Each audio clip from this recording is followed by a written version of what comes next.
Ladies and gentlemen, a sulfuric downpour, aka the Acid Rain event, has actually just started. So my friends, welcome back to another episode here of the Calamity playthrough, where we are going to be battling the top tier Acid Rain event, the post-Poltergeist tier of Acid Rain. So here we are, my friends. We have ourselves the Acid Rain event. I mean, I guess we're just going to see how this goes. There seems to be about 15,000 different projectiles on my screen at the moment, which is alarming, to say the very least. But, yeah, we're basically just going to see what is going to go on here. Is that the nuclear terror? It is the nuclear terror, and it has 216,000 health by the looks of it. I think the good old Arc of the Elements might just be the thing that comes into play here. Oh, oh my word! What the heck? There's so many friggin' things going on right now. I wonder if I could... I was going to see if I could do a little bit of parry action. Like that. There we are. Yeah, successful parry. You'll love to see it. We have a good amount of health left still, which is good. More parry ability. You'll love to see it. Doing a decent amount of DPS here, my friends. And the guy's decided to teleport away again. Oh, no. There he is. Right. Now we just need to do a fairly okay job. Avoid those projectiles. Do a little bit of parry. And he's done. There we are. Nuclear Terror Relic. That is 1 out of 2 of the tier 3 or max tier Acid Rain event bosses. As we continue on here, my friends, I do of course want to say an enormous thank you for all of your wonderful support throughout this series so far, my friends. We are very quickly bearing down on the end of this series. We have 5 main bosses left, would you believe? And that is it. I don't really intend on going further than Supreme Witch Calamitas in this series. I simply want to beat the mod, and that is it. If you are new to this channel and you don't want to miss out on my future content, consider subscribing to my channel. I'd really appreciate it. Keep those likes rolling, and of course, if you want to continue supporting this series, and if you do want to go on further with your support, don't forget, up until the 21st of July 2023, there's actually triple discounts on my gaming PCs at the moment, my friends. So use code Python for a whopping 15% off any of my Apex gaming PCs using code Python, or head on over to Terraria.shop and use code Python again for 15% off your Terraria merch order. Oh, this is the other guy, is it? The Cragmore Mire. No, hang on a minute. I swear we've taken this guy down before, actually. And there goes the Cragmore Mire. He is done and dusted. So real quick, let me just check out the boss checklist. It's the Mauler. The Mauler is the guy we have not taken down yet. The question is, where does this guy spawn? I've no idea. Maybe, just maybe, it spawns underwater or something? Oh no, what's this guy? It's another nuclear terror, huh? Would you believe I've taken down 3 of those nuclear terrors now, and we're not even halfway through this bleeding event? That's craziness, man. Oh, the Mauler. Here he is. I mean, I'm going to presume it's the Mauler, but yep, there he is. Oh, my word. This is where things start getting a bit interesting now, my friends. That guy just went absolutely bleeding berserk. Good grief. Okay, so he's right down there, and he does like a crazy, crazy dash towards you. Holy guacamole. Oh, he's a little bit of a crazy dude, huh? Ah, okay, I'm slowly but surely getting there in terms of learning this guy's attack. He makes a little bit of a noise, and then he does his crazy dash. Ah, okay, yep, there we are. Another crazy dash. Come on! I've almost taken him. There he goes. We finally took down the Mauler, and now finally we've got this Cragmore guy to take down, and then we should just about have this in the bag. Whew. Okay. The funny thing is, my friends, we didn't even get a chance to start off with the Cygnus lore and drops from the end of the last episode. But here we are, my friends. That is that. We've actually done it. Would you believe? we've actually done the final Acid Rain event. Wait, hang on a minute. I have taken down both of these here mini-bosses, but the event is not showing up as being ticked. Yeah, that's a little bit strange, that is. Maybe I just need to relog or something. So there's not a great deal going on in terms of weaponry, if I'm honest. The Skyfin bombers, I'm pretty sure we've already had. The Gamma Heart, on the other hand, 161 summon damage, uses 11 mana, summons radioactive heads that are bound by your body. That sounds interesting. The more interesting thing, though, is these here nuclear fumes. I'm interested to see what we can make with it. Calamity Vanities. It's all Calamity Vanity stuff. Ah. Okay, so, my friends, time to fill up the last of the event relics. Would you believe we've got the Mauler relic here from the top tier Acid Rain event and the Nuclear Terror relic. That's it. We are now completely done with event relics. We have every single event relic that exists. I mean, that's pretty cool, isn't it? Yeah. At this point, it's just boss grinding. But don't worry, I am well aware of the fact that after the Devourer of Gods is taken down, there are some more top tier crafting materials to be had from a bunch of the hard mode events, say the Pumpkin Moon, the Frost Moon, and indeed the Solar Eclipse. You can get yourself a whole bunch of different stuffs like Nightmare Fuel and various other bits and bobs needed for some super high-end crafting recipes. So then, the Cygnus Law, an aberration that defiles all explanation, born of the distortion and revered by the Onyx Kinsman. Almost all information about this entity is sourced from that enigmatic clan. All else is hearsay. It has been reported to manifest in multiple places at once. Its capacity for deceit and ruthless cunning is peerless. Status's compatriot Braylord dueled me to a standstill. With our blades locked, the Ronin lunged for the lethal blow. The Devourer is not one for honor or loyalty, but he sensed weakness, hesitation, and easy prey. Yes, the serpent ensnared both my assailants in a dimensional vortex. He assured me they were as good as dead. Yet Stasis must have struck a bargain with Cygnus as he escaped his banishment unscathed. Oh, snappity snap snappers. Alright, here we go, my friends. The law item. And ladies and gentlemen, we're opening up the beautiful treasure bag. He's hoping we get ourselves a mask first time. What do we got here? A lantern balloon, a spectral veil, the Cosmolamp, and some twisting nether. The only thing with this is apparently each lantern takes up 2 minion slots, and because we have currently 3 minion slots on our class when we have the ultimate cake, it means we'll only ever be able to summon in 1 of these, which is unfortunate. I'm kind of more so thinking I want to keep my ethereal subjugator. I really do rather like those mini poltergeist dudes. They do a lot of damage, like seriously a lot of damage. As for this spectral veil, it appears to be a rogue accessory. Stealth generates 15% faster. We have the ability to consume 25% of your maximum stuff to perform a mid-range teleport and render you momentarily invulnerable. Now that sounds pretty cool, doesn't it? As a rogue, I think that would be a mighty dang fine thing to have. But since we're going for a bit of a melee slash ranger hybrid kind of dealio, yeah, I'm not really overly fussed about it. As for the cosmic lantern balloon, yeah.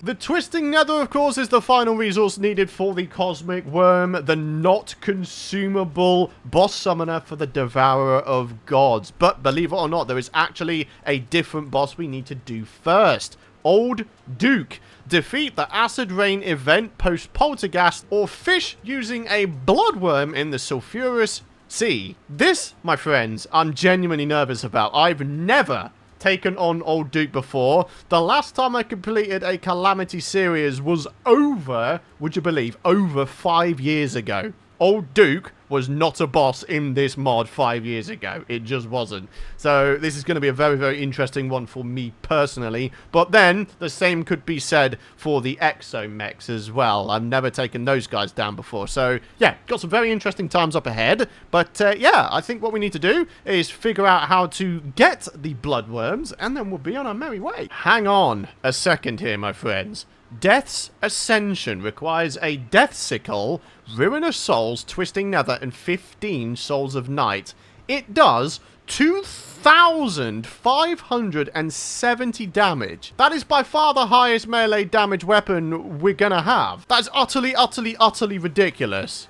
So, Ruinous Souls, where are they grabbed from? Oh, they're actually grabbed from Poltergeist, so actually, we should have all of this stuff. You may also notice on my little crafting window here, we've got various other bits and bobs suggested by you guys that we should be going ahead and making, starting off with Fab Souls Vodka. So I'll tell you what, let's systematically go through all of these crafting recipes, and let's get them all done and dusted. Alrighty, so Fab Souls Vodka, pretty sure I've got everything I need. Here it is. Apparently, this is a consumable buff potion, but you guys were saying that it will allow the spawning of a new NPC. So we're going to keep it... Oh, okay, there we go. Already, the Drunk Princess has arrived. Oh, turns out she's in our base. Cirrus, 20,000 health. Oh, God, the death count. Here's the thing, my friends. I know for a fact my death count isn't accurate because, you know, yeah, I do die here and there off camera between episodes when I'm trying to farm out certain bits or figuring out what I want to do in an episode. So here's what I'm going to do. I'm not going to click the death count right now. We're going to save that for the very, very, very last episode. It will be the final thing we do just to see how many times we have actually died in this series, to see what our finale death count is actually going to be. So, for now though, let's go ahead and check out some of this stuff here. We have a bunch of weird and wonderful potions and bits and bobs here. Look at this, we've got a prismatic lace wing. You can actually purchase that? That's kind of cool. Weightless candle. When placed, nearby players get 10% movement speed, 10% wing time, and 5% acceleration. That is just an example of the stuffs we have here. Wow. Okay, there's a lot going on here. So then, that's Fab Souls Vodka taken care of. The next thing coming up is the Insta Bridge, which a lot of you guys were suggesting I go ahead and make. We need 10 dynamite and 1,000 obsidian platforms. Although, actually, we're going to need 2,000, because if we want to make ourselves a double obsidian Insta Bridge, then we're going to be needing 2,000 platforms. In other words, 1,000 obsidian bricks, which I'm hoping we'll be able to purchase from this dude. Yes, we can. Oh, snap. All right, here we are. Obsidian Insta-Bridge. Material creates a bridge of obsidian platforms across the whole world. Also, clears the area right above the platforms. The bridge appears at your cursor. Do not use if any important buildings are nearby. Now, in our case, we don't have to worry about that because we haven't done any building in the sky layer. The fact of the matter, though, is this. We're probably going to be needing ourselves a couple of layers for the eventual Devourer of God. So there we are, the double obsidian insta-bridge. I think the reason you go for the obsidian one over the normal insta-bridge is maybe the obsidian ones don't break when lava hits them. I'd like to hope that's the case anyway. Otherwise, what's the point in having the obsidian one over wood? You know? So, coming up next, you guys were talking about the Gravity Normalizer potion in the comments area. Disables the low gravity of space and grants immunity to the Distorted debuff. Both of those buffs would be fantastic. Well, a buff in the... we're not getting debuffed by the space layer, you know, non-grav. And immunity to Distorted. I assume Distorted is when your flight gets interrupted via various dudes, right? So then, Calamity? Is it in here? Yeah, it is. The Gravity Normalizer potion. We get ourselves 30 of those, and we have infinite Gravity Normalizer buffs. So, final thing to make. Death's Ascension. Alright, we need ourselves some Souls of Night, and we need ourselves some Ruinous Souls, which are somewhere around here. There we are. Oh my god, we're actually about to do this. Holy crap. 2,509 melee damage, and that is without a modifier. Probably worth noting, I don't think I want to use Fab Souls Vodka because I don't particularly feel like decreasing my defense by 10%. 10% of 200 is 20. That's not nothing, is it? A lot of trade-offs, You have to try and figure out what kind of loadout you're trying to go for before you make the decision to use that particular buff potion. In my case, I am pretty okay with just sort of leaving that one for now. If we want a bit of extra damage, if we want to go full tanky, then yeah, That's what we're going to do. I mean, it seems to me at this point, ladies and gentlemen, what we've accidentally done is gone full melee here. I am now going to retire the Scorpio. I'm sorry, but 151 range damage post Moonlord, post tier 3 Acid Rain event. It just doesn't cut the mustard anymore. I'm sorry, Scorpio. You did me well for a very good amount of time, but your time has come to be retired. Before testing anything with this weapon, I'm going to reforge it. We're going to try and maximize the damage. This is just going to be ridiculous. So, 2960. That's,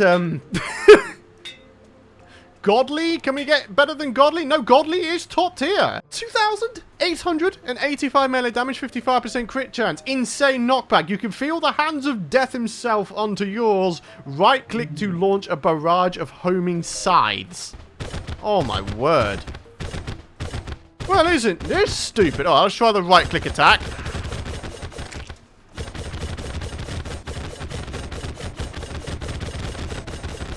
Yeah? Yeah? Okay. Okay. I'm kind of down with it. So, according to the Calamity Wiki, the Bloodworm, the summoning item for Old Duke, they are captured rather similar to truffle worms, but they're found in the sulfurous sea. So what we need to do is grab ourselves out a bug net, and then we can get right on with this thing. Oh, this guy below me. No! Ooh, they are quick. Gotta be super quick. Down we go, down we go, down we go. Yes! I don't got the son of a gun.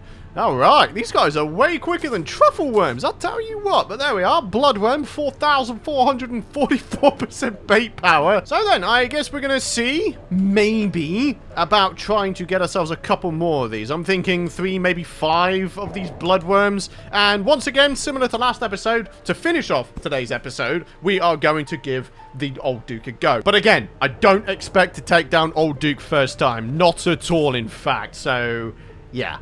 Do bear with me, because this is a boss I have never ever tried to take down before. Before we do anything with Old Duke, though, we are going to make usage of this double obsidian insta-bridge, and I feel like the best way to go would be...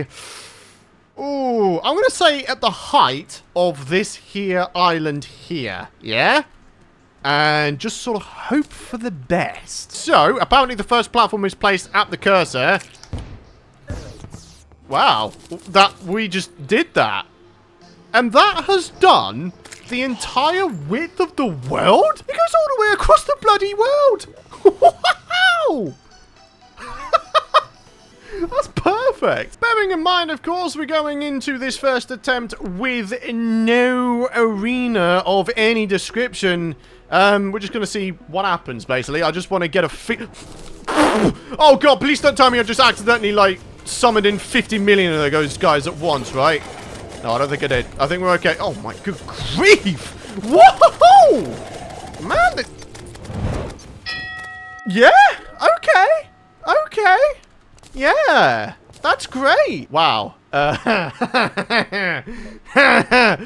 is going to be an interesting one, my friends. So here's what we're going to do. We're going to make ourselves a couple of these here mini insta-bridges. Quite how far they go, I have no idea. Judging by the fact there's only 100 wood platforms, I'd have to say not very far, but I don't know. So, let's just give it a go. Oh, and yeah, we're also going to grab ourselves out a fishing rod that only fires one lure.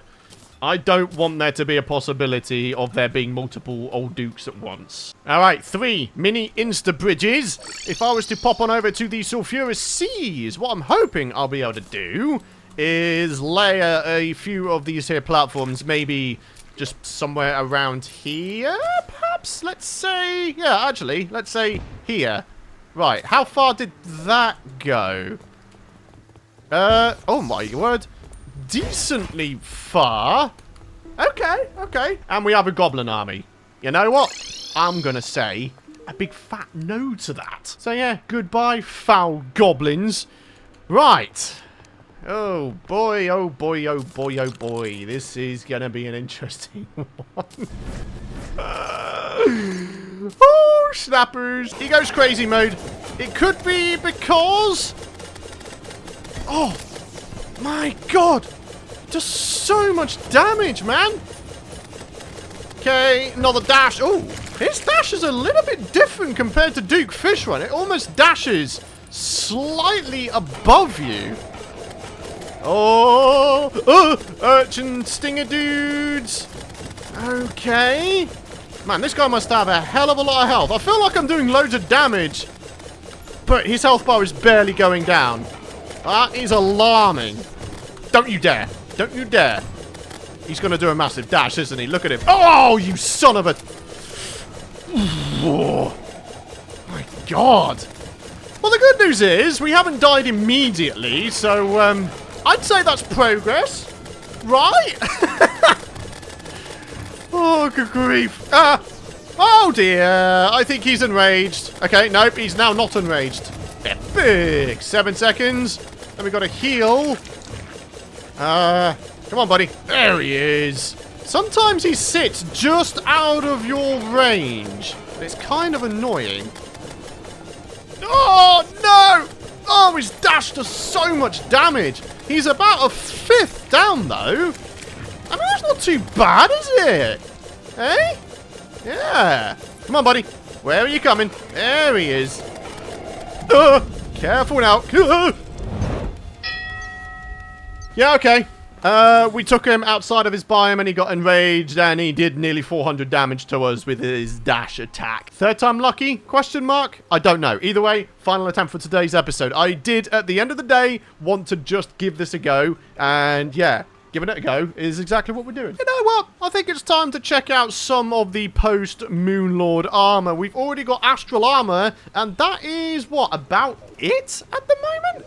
I feel like what we should be doing is getting all of this stuff out and seeing what we can make. So, prismatic armor with the armored shells. That is a mage set, so it doesn't really apply to us right now. Empyrean armor with the meld blobs is a rogue set of armor, so again, doesn't really apply to us. Astral armor we've already got, of course, so we can put that away. Galactica singularities. There are no armor sets you can make with that. The effulgent feathers can be made into silver armor, but this requires stuff that we don't have access to yet. Ascendant spirit essences, which are created via all of these essences. These ones are all gotten from hard mode events post Doggo, Devourer of Gods. So yeah, we're just gonna have to be patient with that particular armor set. Okay, this seems like a set of armor we could actually go for. Eula Bloom bars and Divine Geodes. So I'll tell you what, in place of a third Old Duke attempt, I think we get Tarragon armor to wrap up the episode, and then next episode, the Old Duke is going down. We're getting our revenge, okay? Here we are, my friends. Eula Bloom ore. I kind of assumed that the jungle would be the best place to find it because, well, we got a lot of mud here, and it basically replaces mud, rather similar to chlorophyte, so bada bing, bada boom. Literally took me a few seconds to get all of this Eula Bloom, so ladies and gentlemen, let's get right on with making some bars out of it, and let's make some armor. Oh, snap. Here we go. Eula Bloom, like an absolute professional. We have 95 of the darn stuff. And here we are. Tarragon armor. We'll start off with the leggings here. Leggings of a Fabled Explorer. 10% increased movement speed, 8% increased damage, and crit chance. Nice. Moving on to the breastplate. 37 defense. It's actually material. Breastplate of the Exiler. 10% increased damage and 5% increased crit chance plus 2 life regen and plus 40 life. Yeah, baby. And moving on finally, of course, to the Tarragon helmet. The melee helmet, if you will. 33 defense. Again, a material. Helm of the Disciple of Ancients. Temporary immunity to lava. Can move freely through liquids. 5% increased damage reduction and 10% increased melee damage and crit chance. Whew. Okay. 202 defense. Up to 224. Wow. Set bonus. Increased heart pickup range. Permanent heart reach potion, even though we've already got that. Enemies have a chance to drop extra hearts on death. Enemies are more likely to target you. You have a 25% chance to gain a life regen buff when you take damage. You can apparently cloak yourself in life energy that heavily reduces enemy contact damage for 10 seconds. It's currently unbound, so that might just be something we have to find a control for. But yeah. Tarragon armor. I know some of you guys were talking about the Tarragon armor in the comments area, so apologies for there having been such a delay, between you telling me about it and me getting round to it, but here we are. Got there in the finish. And yeah, I'm excited for the next episode where we hopefully will be getting our revenge against old Duke. So then, to wrap up today's episode, we do of course have the comment of the day. FantXSmile says, "Hey Python, since you beat Poltergast, enemies down at the bottom of the abyss will drop some weaponry and you can kill Reaper Sharks for their teeth and use those for the upgrade to the Sand Shark Tooth necklace. The best weapon I would suggest down in the abyss would be the Soul Edge, which drops from the Eidolon Worm." Okay, so yeah, there might actually be slightly more stuff for me to do than I first anticipated. I was kind of hoping that maybe we could go for a nice round 50 episodes to, you know, cap off this series with. But we're already on episode 46. We've still got a few bosses left. And for some reason, still don't have a tick here with the Acid Rain event. So, yeah, might be a stretch to get this done in 50 episodes. Especially if there's more stuff to do than I first thought. I.e. the Abyss stuff. But yeah, if you guys are saying that it's worth doing, then I'll go ahead and do it. So, ladies and gentlemen, for now, it is time to wrap up the episode. Thank you so much for watching. If you guys have enjoyed today's episode, and of course you're excited to see more, do be sure to head down below the video, spend a second to drop a like. I'd really appreciate it. Do consider subscribing if you don't want to miss out on my future content. But for now, thanks for watching. Have a fantastic rest of your day. Of course, any old Duke battle tips are always welcome in the comments area down below. So, yeah, if you have any tips, then just let me know. But yeah, for now, thanks for watching. Thanks for all of your beautiful support. I really appreciate it. And I'll see you guys in the next episode. Bye-bye.